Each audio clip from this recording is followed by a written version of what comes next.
نو عزیزانو نن هندو ولې زما دشمن دی؟ ولې؟ دا هندو هغه نه دی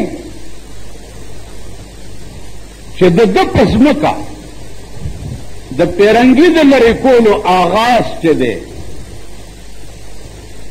هغه دیوبند کړی و.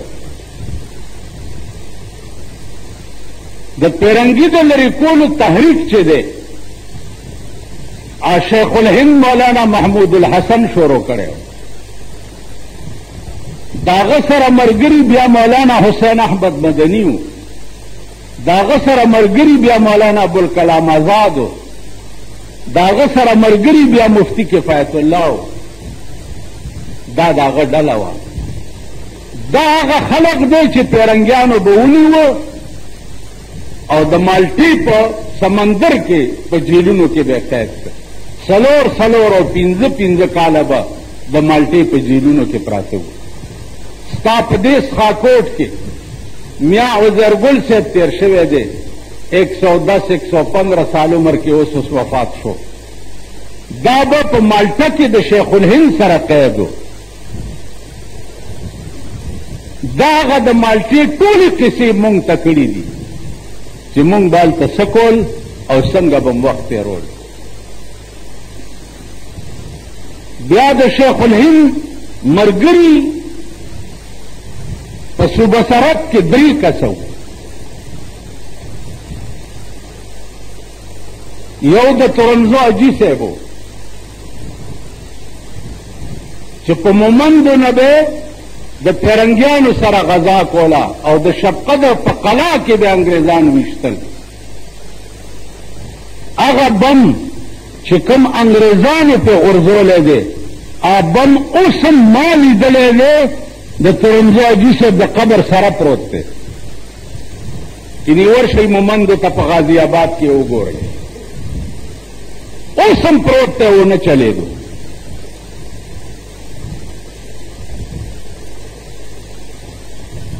نو د شیخ الهند په هدایاتو به د تورنزو حاجي صاحب د مومندو نه غذا د انګریزانو سره او د شب قدر په قلا کې پاس په برج کې به انګریزان ویشته.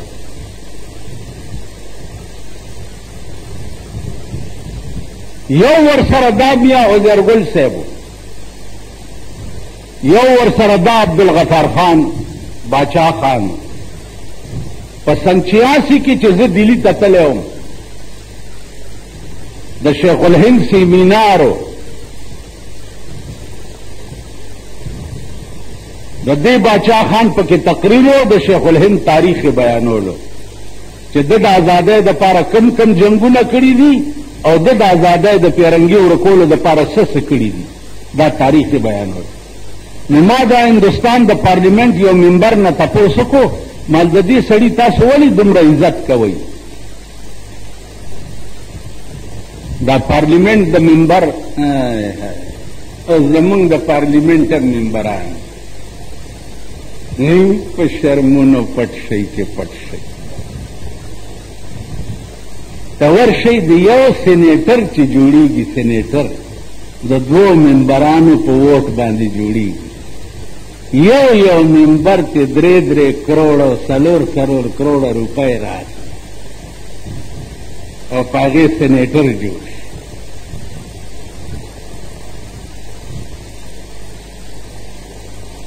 په کروڑونو روپۍ د سینټ دپاره د MNA ووټ خرڅېږي.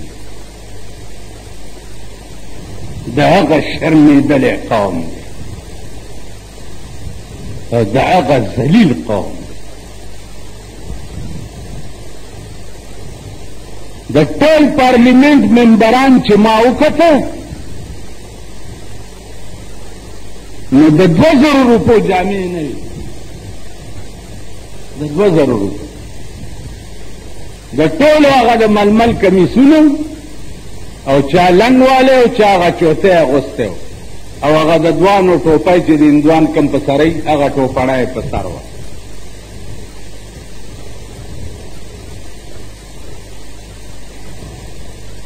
د 2000 روپو جامې د 90 کروڑ دنیا د پارلیمنت جامې د 2000 روپو نه وي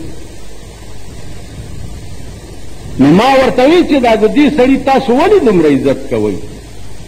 نو ما ته وی چې ہم جو آزاد ہیں نا، په خپله ہندوستانی ژبه کې راته وی، ہم جو آزاد ہیں تو اس کا بھی اس میں حصہ ہے.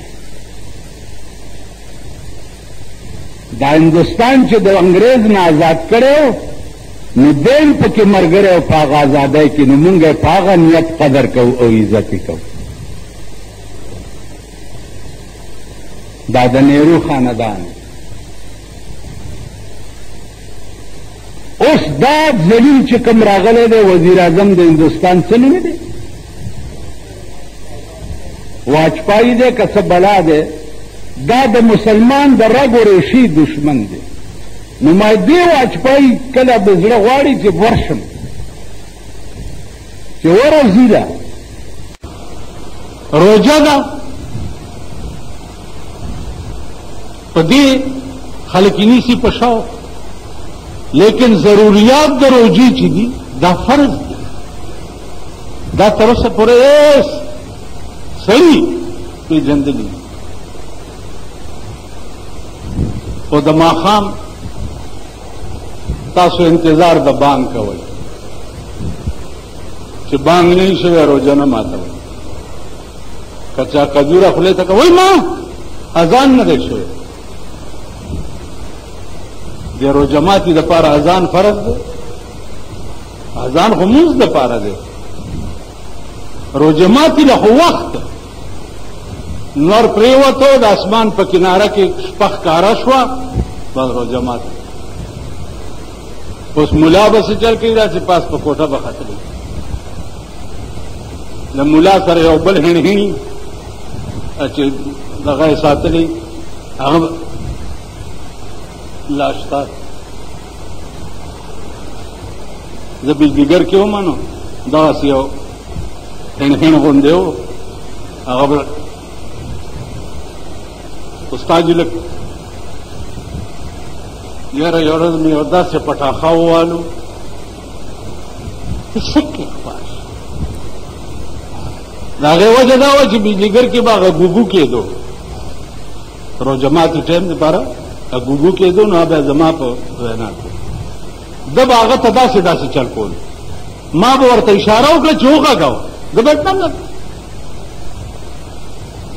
شپه لا نه ده راختې.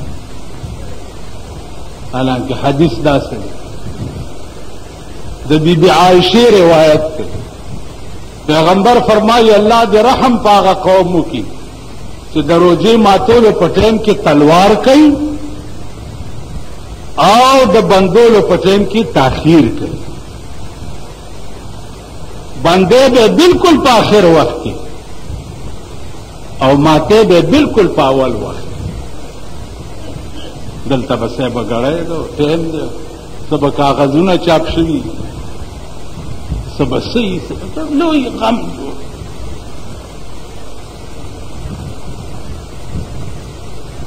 نو د دې وجې نه حج دی فرض، ضروریات د حج پتا فرض دي چې ته به زده کوې.